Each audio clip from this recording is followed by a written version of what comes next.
Chapter 27. Emma did not repent her condescension in going to the Coles. The visit afforded her many pleasant recollections the next day, and all that she might be supposed to have lost on the side of dignified seclusion must be amply repaid in the splendor of popularity. She must have delighted the Coles, worthy people who deserved to be made happy, and left a name behind her that would not soon die away. Perfect happiness, even in memory, is not common, and there were 2 points on which she was not quite easy. She doubted whether she had not transgressed the duty of woman by woman in betraying her suspicions of Jane Fairfax's feelings to Frank Churchill. It was hardly right, but it had been so strong an idea that it would escape her, and his submission to all that she told was a compliment to her penetration, which made it difficult for her to be quite certain that she ought to have held her tongue. The other circumstance of regret related also to Jane Fairfax, and there she had no doubt. She did unfeignedly and unequivocally regret the inferiority of her own playing and singing. She did most heartily grieve over the idleness of her childhood, and sat down and practiced vigorously an hour and a half. She was then interrupted by Harriet's coming in, and if Harriet's praise could have satisfied her, she might soon have been comforted. "Oh, if I could but play as well as you and Miss Fairfax!" "Don't class us together, Harriet. My playing is no more like hers than a lamp is like sunshine." "Oh, dear, I think you play the best of the two. I think you play quite as well as she does. I am sure I had much rather hear you. Everybody last night said how well you played. Those who knew anything about it must have felt the difference. The truth is, Harriet, that my playing is just good enough to be praised, but Jane Fairfax's is much beyond it. Well, I always shall think that you play quite as well as she does, or that if there is any difference, nobody would ever find it out. Mr. Coles said how much taste you had, and Mr. Frank Churchill talked a great deal about your taste, and that he valued taste much more than execution." "Ah, but Jane Fairfax has them both, Harriet." "Are you sure?" "I saw she had execution, but I did not know she had any taste. Nobody talked about it, and I hate Italian singing. There is no understanding a word of it. Besides, if she does play so very well, you know, it is no more than she is obliged to do, because she will have to teach. The Coxes were wondering last night whether she would get into any great family. How did you think the Coxes looked?" "Just as they always do. Very vulgar."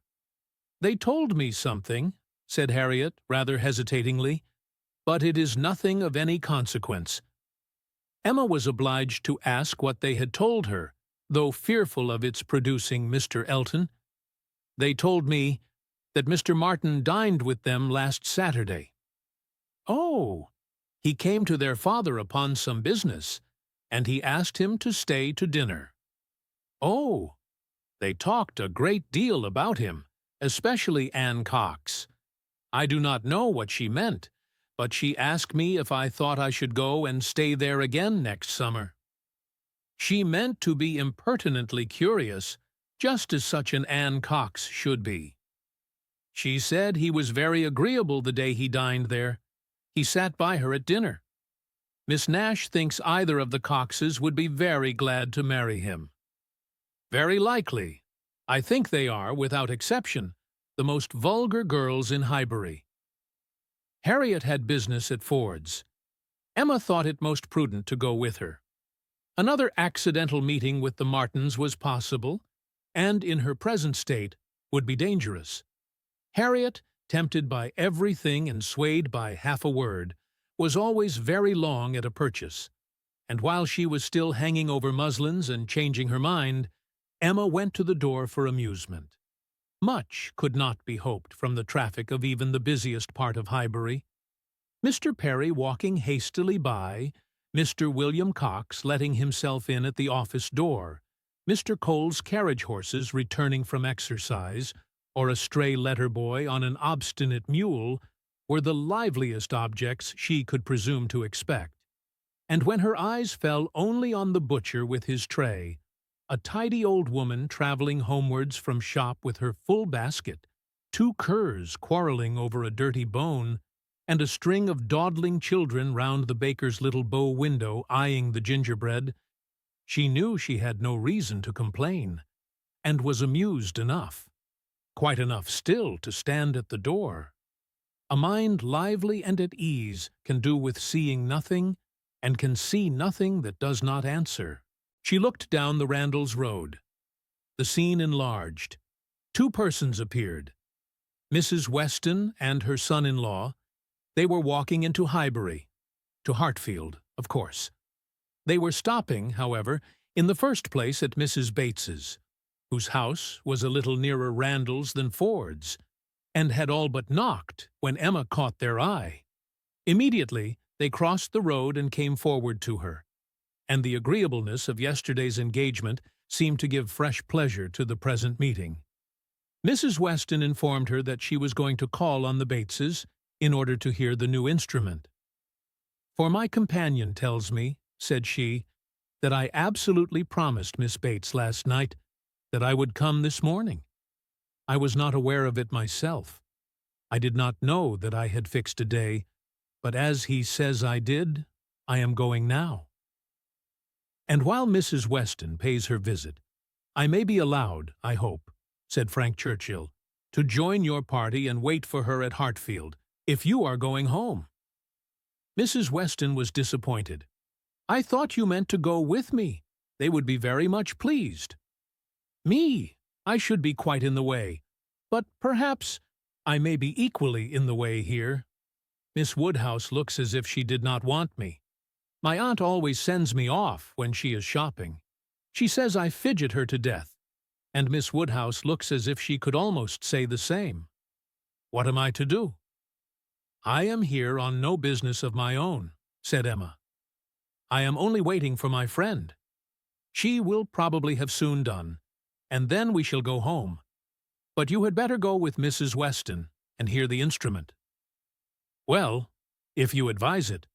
But," with a smile, "if Colonel Campbell should have employed a careless friend, and if it should prove to have an indifferent tone, what shall I say?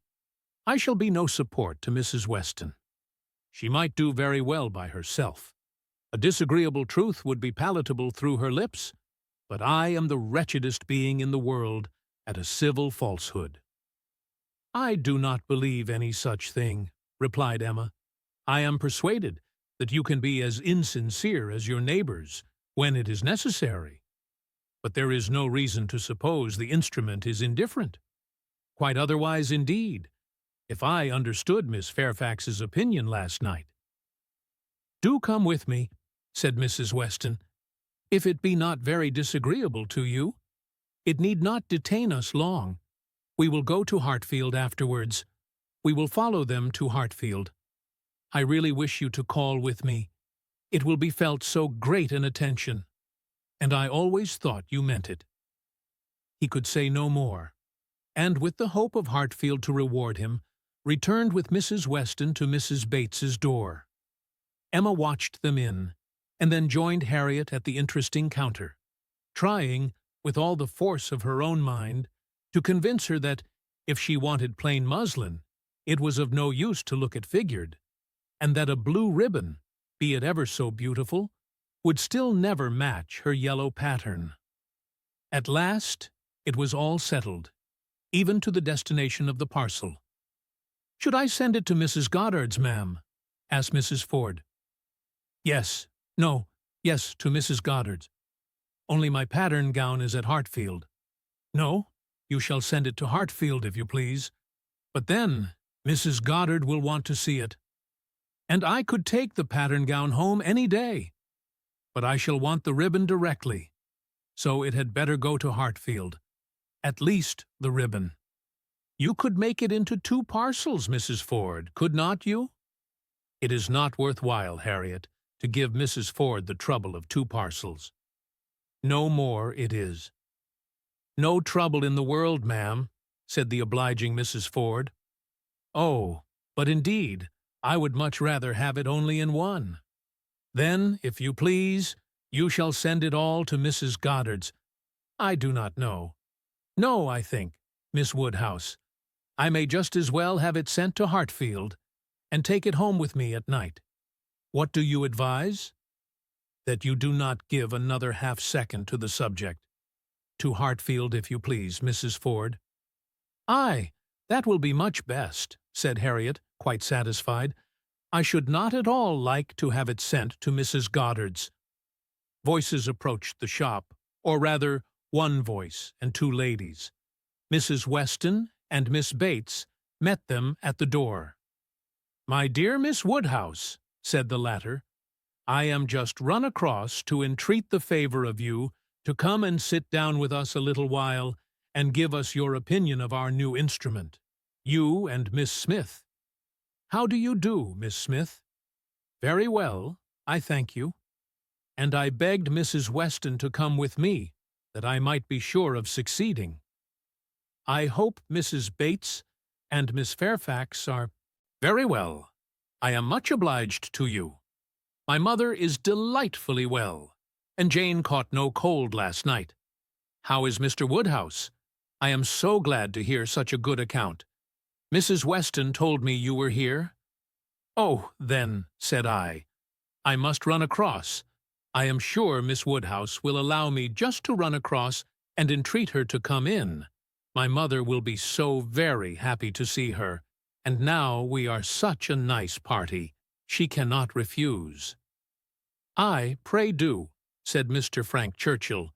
"Miss Woodhouse's opinion of the instrument will be worth having." "But," said I shall be more sure of succeeding if one of you will go with me." "Oh," said he, "wait half a minute till I have finished my job." For, would you believe it, Miss Woodhouse, there he is, in the most obliging manner in the world, fastening in the rivet of my mother's spectacles. The rivet came out, you know, this morning. So very obliging. For my mother had no use of her spectacles, could not put them on. And, by the by, everybody ought to have 2 pair of spectacles. They should indeed. Jane said so. I meant to take them over to John Saunders the first thing I did, but something or other hindered me all the morning. First one thing, then another. There is no saying what, you know. At one time Patty came to say she thought the kitchen chimney wanted sweeping. "Oh," said I, "Patty, do not come with your bad news to me. Here is the rivet of your mistress's spectacles out." Then the baked apples came home. Mrs. Wallace sent them by her boy. They are extremely civil and obliging to us, the Wallaces, always. I have heard some people say that Mrs. Wallace can be uncivil and give a very rude answer, but we have never known anything but the greatest attention from them. And it cannot be for the value of our custom now, for what is our consumption of bread, you know? Only 3 of us. Besides dear Jane at present, and she really eats nothing, makes such a shocking breakfast, you would be quite frightened if you saw it. I dare not let my mother know how little she eats, so I say one thing, and then I say another, and it passes off. But about the middle of the day she gets hungry, and there is nothing she likes so well as these baked apples, and they are extremely wholesome. For I took the opportunity the other day of asking Mr. Perry. I happened to meet him in the street. Not that I had any doubt before. I have so often heard Mr. Woodhouse recommend a baked apple. I believe it is the only way that Mr. Woodhouse thinks the fruit thoroughly wholesome. We have apple dumplings, however, very often. Patty makes an excellent apple dumpling. Well, Mrs. Weston, you have prevailed, I hope, and these ladies will oblige us. Emma would be very happy to wait on Mrs. Bates, and so on. And they did at last move out of the shop, with no farther delay from Miss Bates than, "How do you do, Mrs. Ford? I beg your pardon. I did not see you before. I hear you have a charming collection of new ribbons from town. Jane came back delighted yesterday. Thank ye. The gloves do very well. Only a little too large about the wrist. But Jane is taking them in. What was I talking of? Said she, beginning again when they were all in the street. Emma wondered on what, of all the medley, she would fix. I declare I cannot recollect what I was talking of. Oh, my mother's spectacles! So very obliging of Mr. Frank Churchill. Oh, said he, I do think I can fasten the rivet. I like a job of this kind excessively. Which you know showed him to be so very. Indeed, I must say that, much as I had heard of him before and much as I had expected, he very far exceeds anything. I do congratulate you, Mrs. Weston, most warmly. He seems everything the fondest parent could. Oh, said he, I can fasten the rivet. I like a job of that sort excessively. I never shall forget his manner. And when I brought out the baked apples from the closet, and hoped our friends would be so very obliging as to take some, oh, said he directly, there is nothing in the way of fruit half so good, and these are the finest-looking home-baked apples I ever saw in my life. That, you know, was so very— and I am sure, by his manner, it was no compliment. Indeed, they are very delightful apples, and Mrs. Wallace does them full justice, only we do not have them baked more than twice, and Mr. Woodhouse made us promise to have them done 3 times. But Miss Woodhouse will be so good as not to mention it. The apples themselves are the very finest sort for baking, beyond a doubt. All from Donwell, some of Mr. Knightley's most liberal supply. He sends us a sack every year, and certainly there never was such a keeping apple anywhere as one of his trees. I believe there is 2 of them. My mother says the orchard was always famous in her younger days, but I was really quite shocked the other day, for Mr. Knightley called one morning, and Jane was eating these apples, and we talked about them and said how much she enjoyed them, and he asked whether we were not got to the end of our stock. I am sure you must be, said he, and I will send you another supply, for I have a great many more than I can ever use. William Larkins let me keep a larger quantity than usual this year. I will send you some more, before they get good for nothing. So I begged he would not, for really, as to ours being gone, I could not absolutely say that we had a great many left. It was but 6 indeed, but they should be all kept for Jane, and I could not at all bear that he should be sending us more, so liberal as he had been already. And Jane said the same. And when he was gone, she almost quarreled with me. No, I should not say quarreled, for we never had a quarrel in our lives. But she was quite distressed that I had owned the apples were so nearly gone. She wished I had made him believe we had a great many left. Oh, said I, my dear, I did say as much as I could. However, the very same evening, William Larkins came over with a large basket of apples, the same sort of apples, a bushel at least, and I was very much obliged, and went down and spoke to William Larkins, and said everything, as you may suppose. William Larkins is such an old acquaintance. I am always glad to see him. But, however, I found afterwards from Patty that William said it was all the apples of that sort his master had.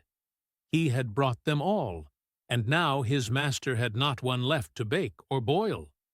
William did not seem to mind it himself. He was so pleased to think his master had sold so many. For William, you know, thinks more of his master's profit than anything. But Mrs. Hodges, he said, was quite displeased at their being all sent away. She could not bear that her master should not be able to have another apple tart this spring. He told Patty this, but bid her not mind it, and be sure not to say anything to us about it, for Mrs. Hodges would be cross sometimes, and as long as so many sacks were sold, it did not signify who ate the remainder. And so Patty told me, and I was excessively shocked indeed. I would not have Mr. Knightley know anything about it for the world. He would be so very. I wanted to keep it from Jane's knowledge, but, unluckily, I had mentioned it before I was aware. Miss Bates had just done as Patty opened the door, and her visitors walked upstairs, without having any regular narration to attend to, pursued only by the sounds of her desultory goodwill. "Pray, take care, Mrs. Weston. There is a step at the turning. Pray take care, Miss Woodhouse. Ours is rather a dark staircase, rather darker and narrower than one could wish. Miss Smith, pray take care. Miss Woodhouse, I am quite concerned. I am sure you hit your foot. Miss Smith, the step at the turning."